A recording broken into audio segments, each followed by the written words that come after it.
चल गरम गरम चहा घे आणि माझ्याबरोबर जरा मार्केटमध्ये चल. काही गोष्टी घ्यायच्या आहेत मला. मुक्ते काय झालंय ग?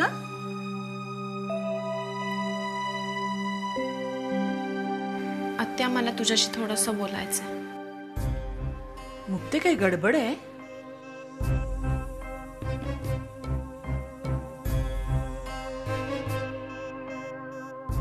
आत्या तुला आठवतं मी तुला त्या जॅकेट बद्दल सांगितलेलं? मुक्ता नाही त्या गोष्टी आता डोक्यातून काढून टाक बरं. ते जॅकेट राकेशचं आहे. काय? त्याने स्वतःहून तसं कबूल केलंय माझ्याजवळ.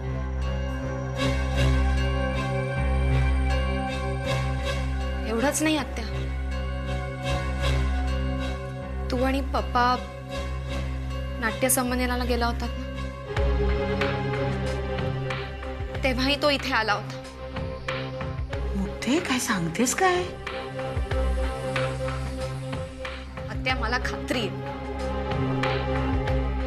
त्या रात्रीही तो राकेशच होता. नाही मुक्ता, अगं काय वेड्यासारखं बोलतेस तू? हे बघ, राकेश विचित्र वागत असेल पण तो अशा या थराला जाईल असं नाही मला वाटत. त्यातून तुझ्याशी इतकी चांगली ओळख असताना तो हे सगळं जाणून बुजून. नाही मुक्ता, मला नाही वाटत असं. हे बघ, राकेश विचित्र वागत असेल पण तो या थराला जाईल असं नाही वाटत मला. त्यातून तुझी आणि त्याची इतकी चांगली ओळख असताना तो असं जाणून बुजून काहीतरी करेल. मुक्ता, सरदेसाई कुटुंबामध्ये खूप चांगले संस्कार आहेत. तुझ्या सागरवरूनच बघ ना, इतके दिवस किती संयमाने किती छान वागतोय तो तुझ्याशी. मग त्याच घरातला त्याचा भाऊ असं वागू शकेल? नाही मुक्ता, मला नाही वाटत बाई.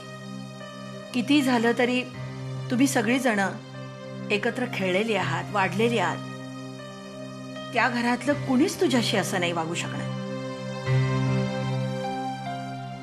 आणि आता कुठे तुझ्या आयुष्यात इतके छान दिवस आले, उगीच कशाला नाही ती भूत उकरून काढतेस तू? नाही ते विचार काढून टाक बरं मनातनं आणि चांगल्या दृष्टीनं जगाकडे पाहायला शिक.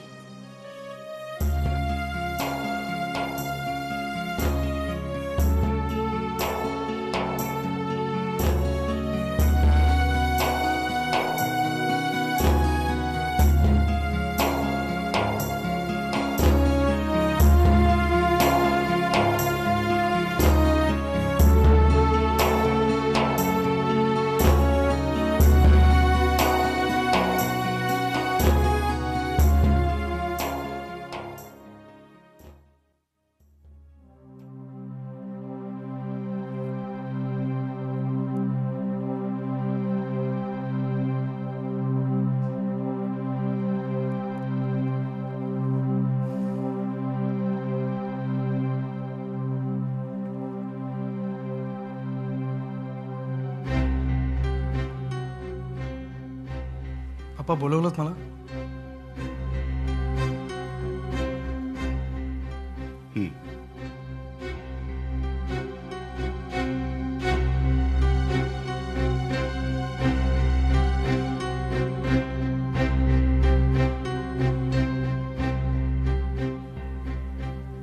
राकेश, मला तुझ्याशी थोडंसं बोलायचंय. आपल्या घरात गेले काही दिवस काय चाललंय हे तू पाहतोच आहेस.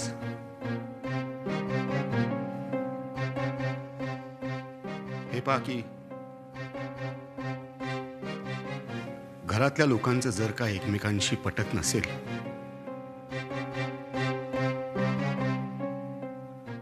तर मला वाटतं की एकत्र राहण्यात काहीच पॉइंट राहिलेला नाहीये. पप्पा तुम्हाला नेमकं काय म्हणायचंय?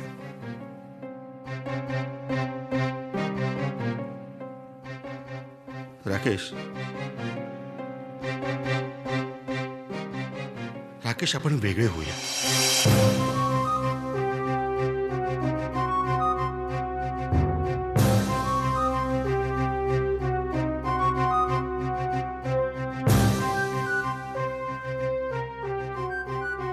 आपण म्हणजे मी, मेघना,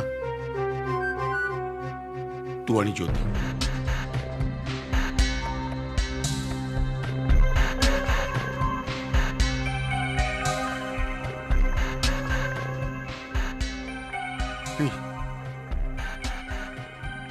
शिवाय मानी मला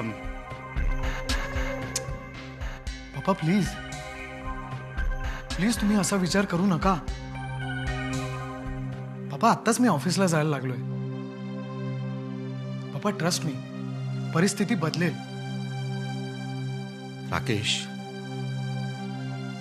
राकेश हट्टाने एकत्र राहिलं तर विनाकारण शत्रुत्व वाढत जाईल आणि उगाच दुःख ओढवून घेतल्यासारखं होईल. पप्पा तुम्ही हे जे काही म्हणताय ना ते मला नाही पटत आहे. राकेश, पप्पा काय म्हणतात ते पूर्ण ऐकून तरी घे. 1 मिनिट.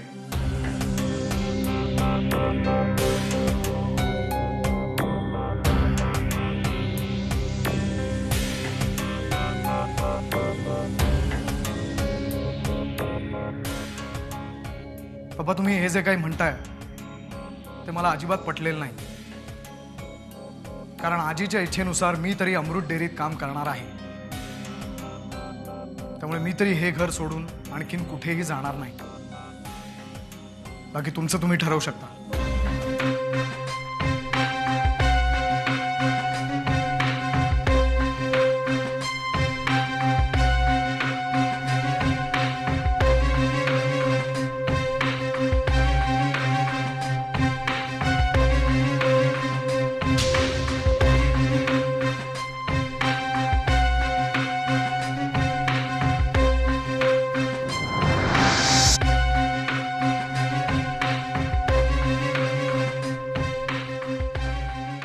यापुढे कधीही मी आणि पप्पा बोलत असताना मध्ये बोलायचं नाही.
मधुरा वहिनी,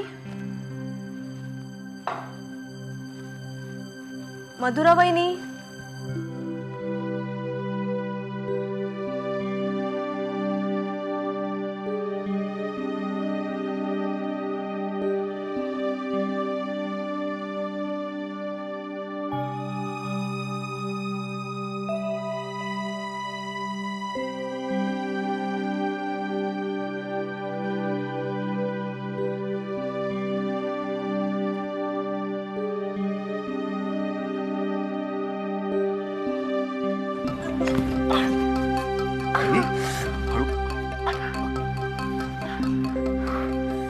आर यू ओके?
बस.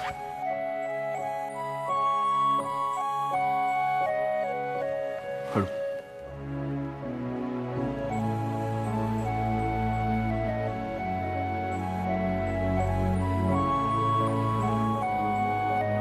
सावकाश.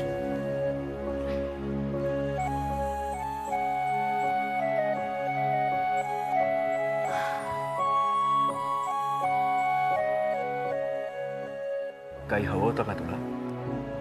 पाणी हवं होतं.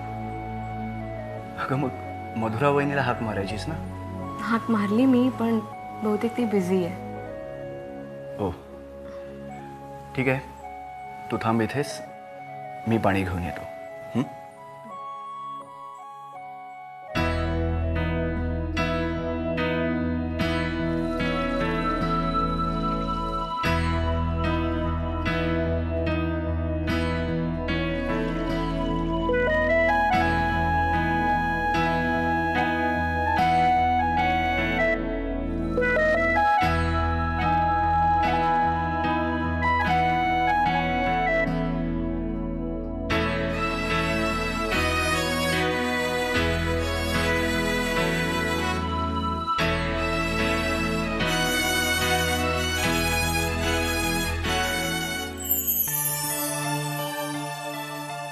आलोच.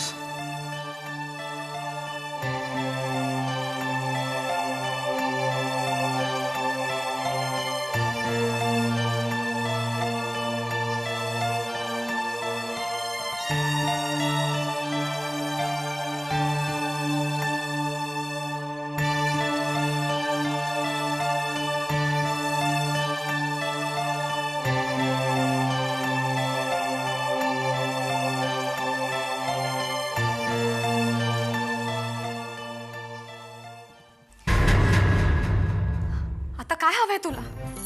पैसे 1,00,000 2,00,000 जेवढे जमतील तेवढे, पण ताबडतोब. अरे पण हे बघ, मला नेहमी सांगायला नकोय की जर तू पैसे दिले नाहीस तर काय होईल ते.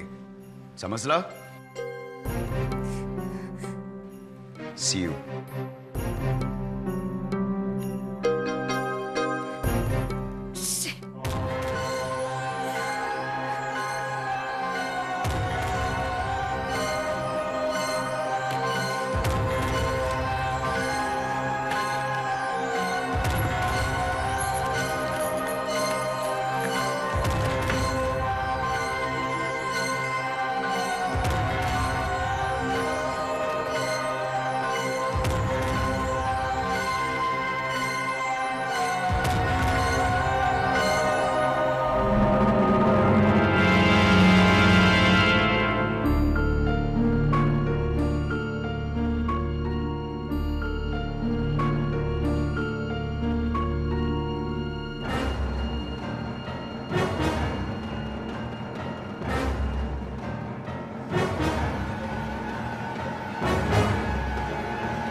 विदुलाताईंचा हात भाजलाय.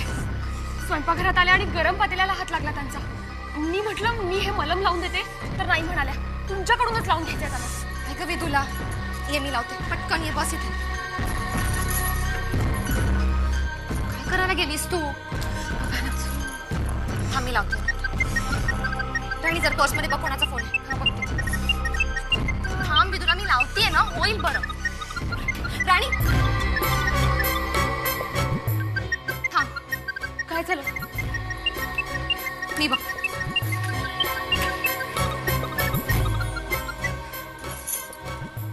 हॅलो मुक्ता. तुझा आवाज का असा ऐकू येतोय? अगं मला खरंच बरं वाटत नाहीये ग. कणकण वाटते जरा अंगात. तू येऊ शकशील का इथं? माझं काम आटपलं की लगेच येईन. तोपर्यंत तू गोळी घे. ओके? आणि काही खाल्लंयस का? नाही ग, काही खावंसच वाटत नाहीये. खाऊन घे, मी आले लगेच. हा लवकर ये ग बाळा.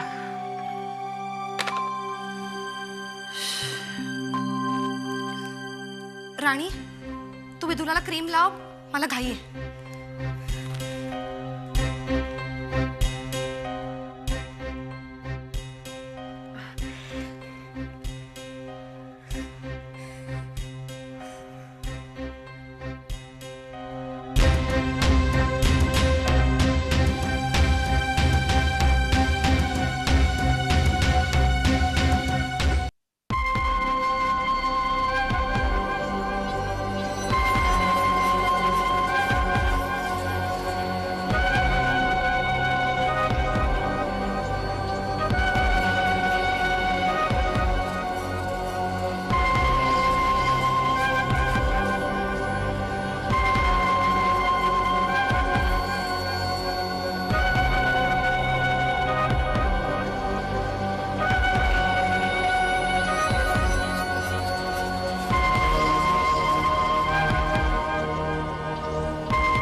ताई आत्या?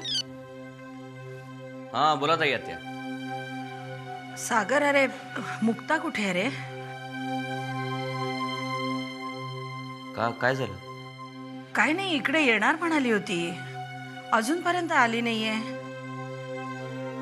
नाही ॲक्च्युली नाही, वाटत असेल ना पोचेलच इतक्यात.